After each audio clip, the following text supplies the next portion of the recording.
ତେବେ ଆପଣଙ୍କର ଉପରିସ୍ଥ ଅଧିକାରୀ ଆପଣଙ୍କ କାମରେ ସନ୍ତୁଷ୍ଟ ହେବେ। ଯେଉଁମାନେ ନୂଆ ଚାକିରି ଖୋଜୁଛନ୍ତି ସେମାନଙ୍କୁ ଏପ୍ରିଲ 10ରୁ 25 ମଧ୍ୟରେ କୌଣସି ବଡ଼ ସଂସ୍ଥାରୁ ଇଣ୍ଟରଭ୍ୟୁ କଲ୍ କିମ୍ବା ନୂଆ ଅଫର୍ ମିଳିବାର ସୁଯୋଗ ଅଛି। ଆପଣଙ୍କର କାର୍ଯ୍ୟକ୍ଷେତ୍ରରେ ଯେଉଁ ରାଜନୀତି ଚାଲିଥିଲା ତାହା ଶେଷ ହେବ ଏବଂ ଆପଣଙ୍କୁ ସମ୍ମାନ ମିଳିବ। ସରକାରୀ ଚାକିରି ପାଇଁ ପ୍ରସ୍ତୁତ ହେଉଥିବା ଛାତ୍ରଛାତ୍ରୀଙ୍କର କ'ଣ ରହିଛି?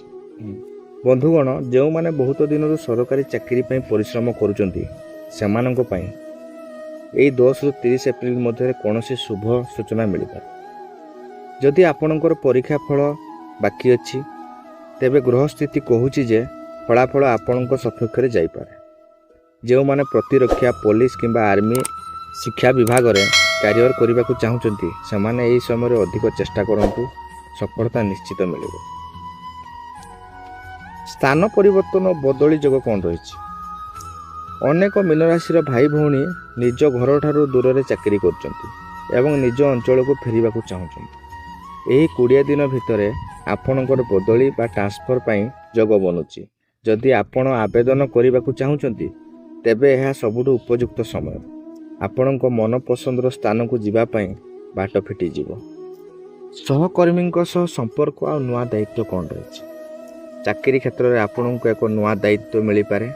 ହୋଇପାରେ ଆପଣଙ୍କୁ ଗୋଟିଏ ଟିମ୍ର ମୁଖ୍ୟ କରାଯାଇପାରେ। ସହକର୍ମୀମାନେ ଯେଉଁମାନେ ପୂର୍ବରୁ ଆପଣଙ୍କୁ ବିରୋଧ କରୁଥିଲେ ସେମାନେ ଏବେ ଆପଣଙ୍କ କାମକୁ ପ୍ରଶଂସା କରିବେ। ଆପଣଙ୍କର କନଫିଡେନ୍ସ ବା ଆତ୍ମବିଶ୍ୱାସ ବହୁତ ବଢ଼ିଯିବ, ଯାହା ଆପଣଙ୍କୁ ଭବିଷ୍ୟତରେ ବଡ଼ ସଫଳତା ଦେବ। ବ୍ୟବସାୟ କ'ଣ ରହିଛି? ମୀନ ରାଶିର ବ୍ୟବସାୟୀମାନେ ବହୁତ ଦିନରୁ ମାନ୍ଦା ଅବସ୍ଥାରେ ଗତି କରୁଥିଲେ, କିନ୍ତୁ ବୁଧ ଗ୍ରହଙ୍କ ଶୁଭ ସ୍ଥିତି ଯୋଗୁଁ ଏବେ ଆପଣଙ୍କର ବିକ୍ରି ବଢ଼ିବ।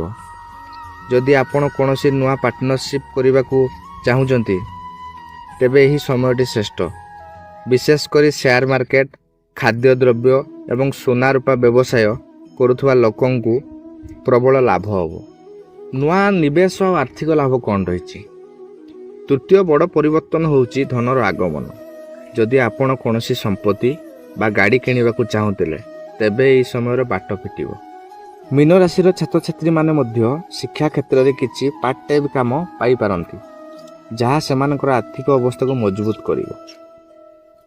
କ'ଣ ସାବଧାନତା ରଖିବେ ଏବଂ କ'ଣ ଭୁଲ କରିବେ ନାହିଁ? ବନ୍ଧୁଗଣ, ମୀନ ରାଶିର ସବୁଠୁ ବଡ଼ ଶତ୍ରୁ ହେଉଛି ଆଳସ୍ୟ। ଏହି 10ରୁ 30 ଏପ୍ରିଲ ମଧ୍ୟରେ ଗ୍ରହମାନେ ଆପଣଙ୍କୁ ସୁଯୋଗ ତ ଦେବେ, କିନ୍ତୁ ଯଦି ଆପଣ ଆଜିର କାମ କାଲି କରିବି ଭାବି ବସି ରହିବେ ତେବେ ସେହି ସୁଯୋଗ ଅନ୍ୟ କାହା ପାଖକୁ ଚାଲିଯିବ। ଚାକିରି କ୍ଷେତ୍ର ହେଉ ବା ବ୍ୟବସାୟରେ କୌଣସି ବି ଅଫର୍ ଆସିଲେ ତାକୁ ତୁରନ୍ତ ଗ୍ରହଣ କରନ୍ତୁ। ଶନିଦେବ ଏବେ ଆପଣଙ୍କର ପରୀକ୍ଷା ନେଉଛନ୍ତି। ଗୁପ୍ତ ରଖନ୍ତୁ ନିଜର ଯୋଜନା। ଦ୍ୱିତୀୟ ସାବଧାନତା ହେଉଛି ଗୁପ୍ତ ରଖନ୍ତୁ। ମୀନ ରାଶିର ଲୋକେ ବହୁତ ଶୀଘ୍ର ଅନ୍ୟକୁ ବିଶ୍ୱାସ କରି ନିଜ ମନ କଥା କହିଦିଅନ୍ତି। ଏହି ସମୟରେ ଯଦି ଆପଣ କୌଣସି ନୂଆ ବ୍ୟବସାୟ ବା ଚାକିରି ପରିବର୍ତ୍ତନ ପାଇଁ ଯୋଜନା କରୁଛନ୍ତି ତେବେ କାମ ସଫଳ ହେବା ପୂର୍ବରୁ କାହା ଆଗରେ ପ୍ରକାଶ କରନ୍ତୁ ନାହିଁ। ଆପଣଙ୍କ ଉନ୍ନତି ଦେଖିଲେ ନିଜ ଲୋକ ବି ଶତ୍ରୁ ସାଜିପାରନ୍ତି, ତେଣୁ ନିଜର ଆର୍ଥିକ ରଣନୀତିକୁ ଗୋପନ ରଖନ୍ତୁ। ବନ୍ଧୁଗଣ, ପ୍ରତିକାର କ'ଣ ରହିଛି?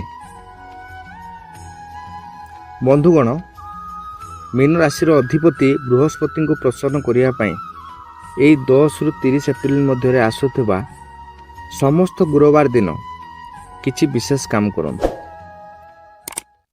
ପ୍ରତି ଗୁରୁବାର ସକାଳେ ସ୍ନାନ ସାରି ହଳଦିଆ ରଙ୍ଗର ପୋଷାକ ପିନ୍ଧନ୍ତୁ କିମ୍ବା ପାଖରେ ଏକ ହଳଦିଆ ରୁମାଲ ରଖନ୍ତୁ।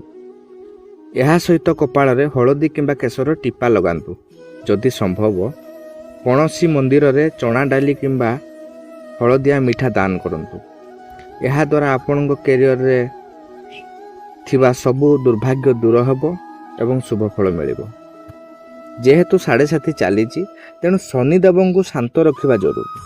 ପ୍ରତି ଶନିବାର ସନ୍ଧ୍ୟାରେ ଏକ ମାଟି ଦୀପରେ ସୋରିଷ ତେଲ ଦେଇ ଅଶ୍ୱତ୍ଥ ଗଛ ମୂଳେ ଜାଳନ୍ତୁ। ଏହାପରେ ସେଠାରେ ବସି କିମ୍ବା ମନେ ମନେ ହନୁମାନ ଚାଳିଶା ପାଠ କରନ୍ତୁ।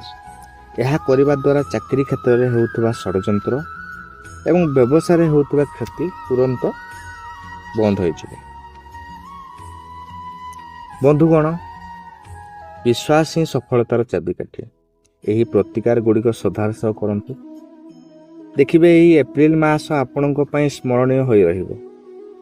ଯଦି ଭିଡ଼ିଓଟି ଆପଣଙ୍କୁ ଭଲ ଲାଗିଛି ତେବେ ଲାଇକ୍ କରନ୍ତୁ ଏବଂ ଆଗକୁ ଏମିତି ଭିଡ଼ିଓ ଦେଖିବା ପାଇଁ ଆମ ଚ୍ୟାନେଲକୁ ସବସ୍କ୍ରାଇବ୍ କରନ୍ତୁ। କମେଣ୍ଟରେ ଜୟ ଜଗନ୍ନାଥ ଲେଖିବାକୁ ଭୁଲନ୍ତୁ ନାହିଁ। ରହୁଛି, ପୁଣି ଦେଖାହେବ ଏକ ନୂଆ ଭିଡ଼ିଓରେ।